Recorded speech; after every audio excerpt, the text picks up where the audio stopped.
The man is the head, but the woman is the neck. And the neck can make the head move whatever way she wants. She's prayerful. She believes in God. She's a great person. She believes in other people. She always thinks of other people before herself. She's very fun. And honestly, I'm so blessed to be able to have her in my life. You have probably noticed this pattern. A high-achieving, disciplined, or religious man saves himself, builds his life, and does everything right. And then, who does he marry? Not a woman who lived the same way, but someone who had a past, found faith later, and shifted her identity. At first, it feels like a redemption story, but over time, it falls apart.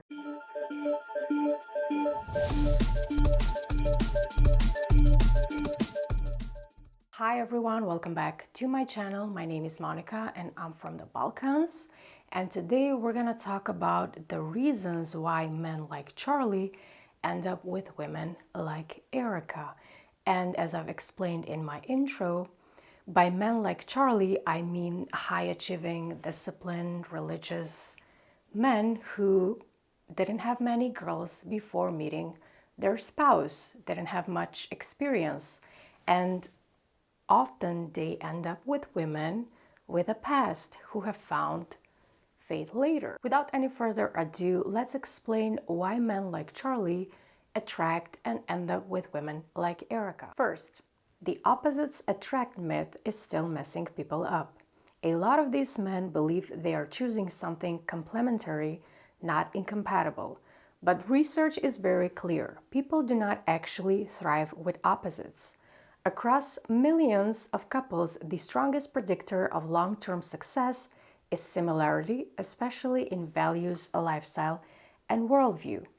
He thinks she balances him, but she does not actually match him where it matters. Well, I have an amazing girlfriend. She's spectacular. Is she in politics?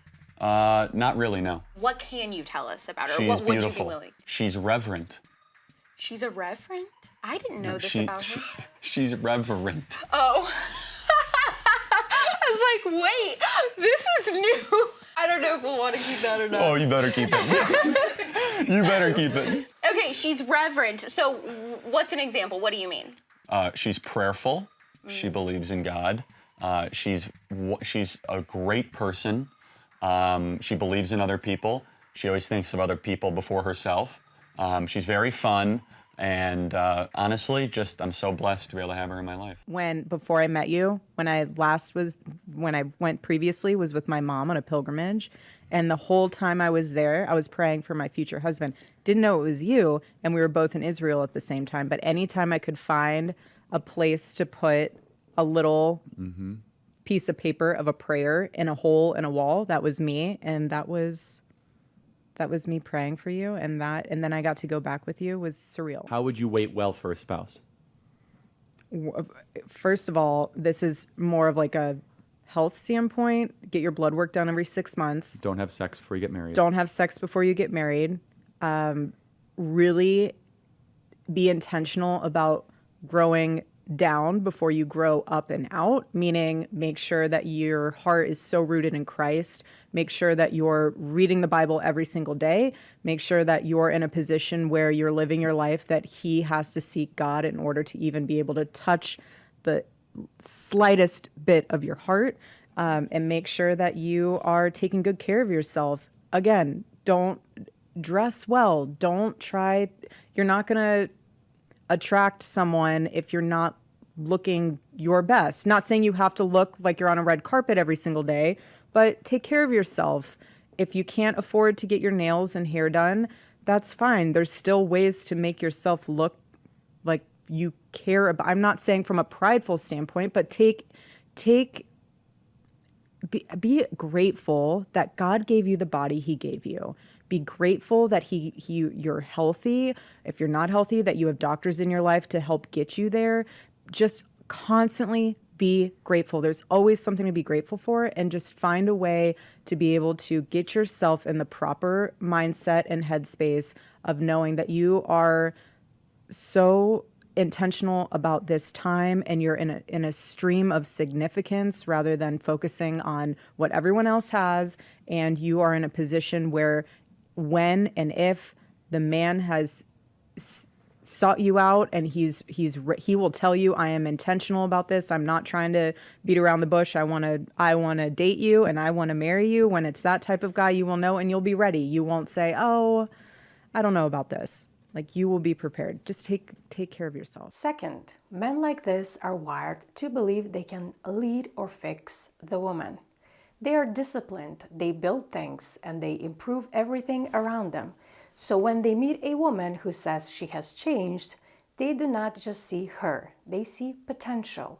Not who she is, but who she could become. When I met Charlie, the only reason I sat down with him because I thought it was a consulting position for work. I did not date in Manhattan. I saw the pits of hell of the dating pool through my roommates, and I was not touching that with any longest pole you can imagine. I stayed far away from the dating pool in Manhattan. So I viewed it as obviously the job interview that it was supposed to be. And the Lord knew. Charlie, in some way, similar to how, he sees things in a lot of people, in some way, beautifully saved me from a huge mistake of putting career over family and career over husband, because it's easy to do as a female, when you see bright lights, big city, but the Lord used him. Third, redemption stories are emotionally powerful and misleading. She found God. She changed her life. She left her old self behind. It feels like transformation equals compatibility. But changing your identity does not automatically change your habits, your instincts, or your patterns. So in the beginning, everything looks aligned. But under pressure, like stress, marriage, and kids, people fall back into who they really are. This is when the disconnect starts showing up. Fourth, religious mismatch matters more than people think. Even if both say they are religious now, the depth and history of that belief matters.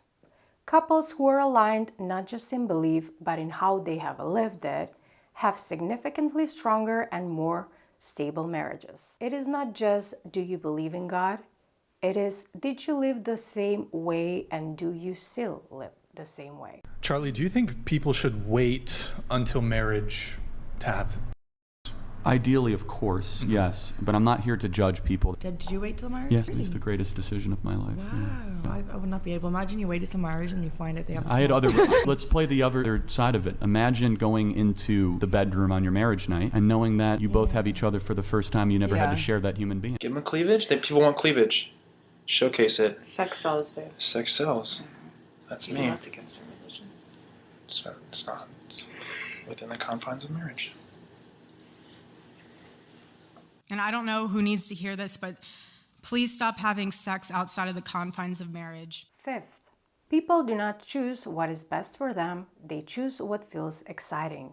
Different feels emotional, different feels intense, but long term, that difference turns into pressure, conflict, and identity clashes. So what is really going on? It's not that these men are unlucky. They believe a myth. They choose potential over reality, and they confuse transformation with alignment. And they are ignoring the one thing that actually predicts success. Shared values that are lived and not just spoken. And this is where it gets real. Because this does not stay theoretical. It shows up in very specific patterns early on. At first, she seems perfect. She says she has changed. She says she wants a simple, traditional life. She says you're everything she's been praying for. But then things start to fall off. I am of the opinion that Charlie started catching on to who Erika really was towards the end of his life before he was assassinated. And my strong belief is that they were heading for a divorce. I'm actually sitting in his office. This is his home office, and I have not been in here for a very long time, and I've just been, that's part of the reason why I keep looking down. It's not because I'm not wanting to look at you. It's because like there are so many treasures in here. Like for instance, like this piece of paper, he wrote on everything. He has papers everywhere. This says, it's the priorities. It says family, children, legacy, kids number one, versus careerism, consumerism, and loneliness. That's interesting. I don't know. I could spend hours in this at this desk, but my point is, If she didn't have anything to do with his assassination, she was at least happy that he has passed away. This is why she had a glow up after he died, allegedly, in my opinion. And then there are the many things that we found weird about her behavior. She immediately took over TPUSA. She started showing up to public events hosted by TPUSA. She started acting like a leader. But Charlie clearly wanted his wife to stay at home and raise the kids. They even agreed to homeschool their kids. And her being a CEO now of TPUSA does not leave her a lot of time to spend with her kids, let alone school them at home, right? And she said she takes her babies to the office, which I find very weird and also not fitting for kids, because what would a child do at an office? And why are her kids taken care of by TPUSA staff and not her? That's life. Multiple things can be true at the same time. Yes, I am grieving. Yes, alongside our great team running Turning Point USA. Yes, I'm raising my babies. And you don't separate those into different boxes. They can all coexist. And so, yeah, I take my babies to the office. She has millions of dollars, and she is not clearly the sole provider for her kids now because she inherited a lot of money from Charlie. Also, people have donated millions to her after Charlie died because they thought she was a grieving widow. And then, as she started appearing in public and portrayed this image of the perfect traditional wife who has lost her husband, and now she doesn't have any other choice but to take over his company and start making decisions which were actually counter decisions to what Charlie wanted to do before he died. We didn't just come up with all of the theories out of thin air. We were watching your behavior ever since Charlie died. First, you went to his office and you filmed yourself near his chair, touching his chair and saying that my husband's favorite word was earn. So you know what to do. You know what to do. Go to our website and sign up. And I'm like, okay, maybe she's in a phase of grieving or grief. I don't know. Maybe this will pass. We will see the grieving side of her, not the grifting side of her. But then as she kept going out in public, it got worse and worse and worse. And we were like, okay, something feels off. Next, I want to share 5 signs that you are not in a relationship with the person you think you are. And this goes for both men and women, because women can also come across men like Erika. Men who claim to be traditional and religious and love Christ and love kids, and then when you get married to the person, they show their true face. They start abusing you, if not physically, then mentally, and the whole thing falls apart after a few years, and sometimes it ends with death.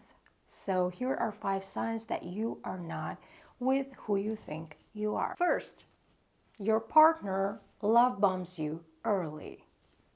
He or she says to you, I have never felt this way before. You are exactly what I prayed for.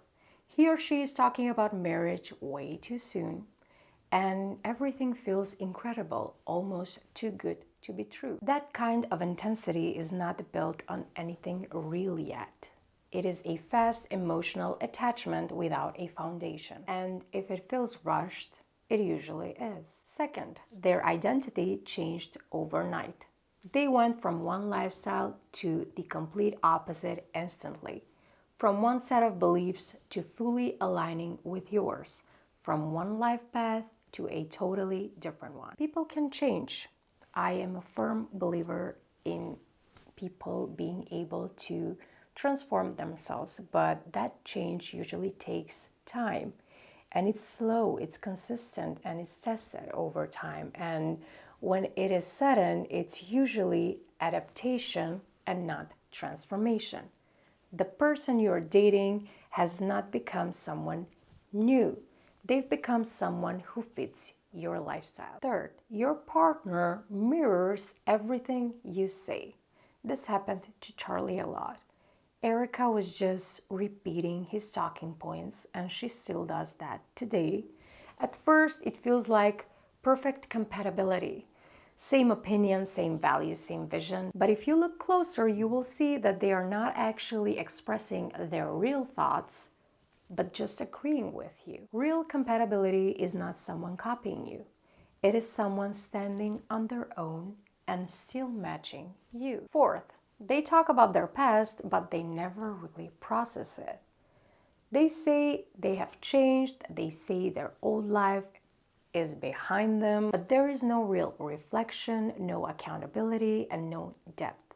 Just a clean break, and that matters because patterns do not just disappear. They go quiet until pressure brings them back. So we have noticed this with Erika as well. She did not come clean about her past. She kept portraying herself like she's this pure, traditional, religious woman who quotes the Bible all the time. And we are like, we're not buying it because you were not perfect. No one is. And you keep saying that your marriage to Charlie was perfect. Doesn't help your case because no marriage is perfect. And it's okay to admit that you're not perfect, okay? And that your relationship with someone else is not perfect. That's human. But you keep saying that, yeah, we were perfect together, nothing out of, yeah, we don't believe you. Love my husband so much. I mean, we had such a good marriage. I've been obsessed with my husband. He's everything to me. And our marriage was just perfect. It was perfect. Again, we have an amazing marriage, my wife and I. Obviously, it's not perfect. No marriage is perfect, but we actually like each other. Fifth, they start feeling trapped when things get real. Everything is perfect until the structure shows up. Commitment, routine, expectations. Then slowly they pull back. They feel restricted.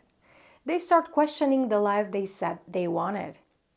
This is when the gap shows up between who they said they were and who they actually are. I feel like I have something very unique to offer this whole experience in general.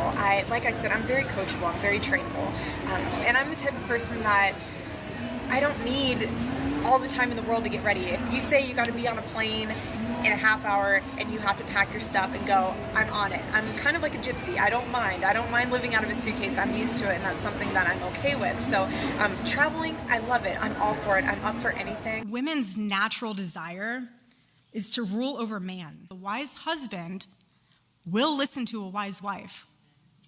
He will. Don't worry, don't worry. She's like, the man is the head, but the woman is the neck. And the neck can make the head move whatever way she wants. And I just was like, exactly. And here is the truth, the ugly truth. Most people do not fall for the wrong person. They fall for a version of that person that does not last. Because real alignment is not words, intensity, or early chemistry. It's about consistency over time.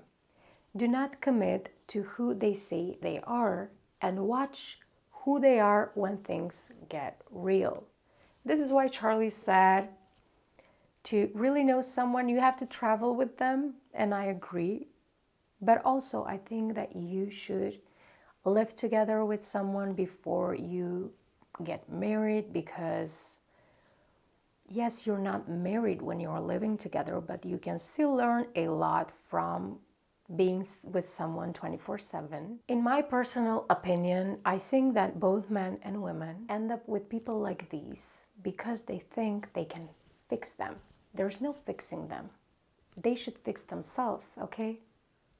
This is why I think that if you really want to change, if you come to the realization that maybe you are not a good person, and if you truly want to change, you will do that before you get into a relationship with someone. You will fix yourself before you find someone because you don't want to hurt them. You know yourself. So you're going to start fixing yourself and become a better person for your future spouse or your partner. And this is what people don't know. If someone is broken, you cannot fix them. You can only break yourself in the process of fixing them, because a real change only happens within themselves. You cannot force it. Okay? I don't know if that makes sense. What do you think? Let me know your thoughts in the comments below. If you have something to add to the list of reasons why men like Charlie end up with women like Erika, drop them in the comments below. That is all for today's video. Thank you for watching. Like, share, and subscribe, please, if you're not subscribed. And see you in my next one. Bye.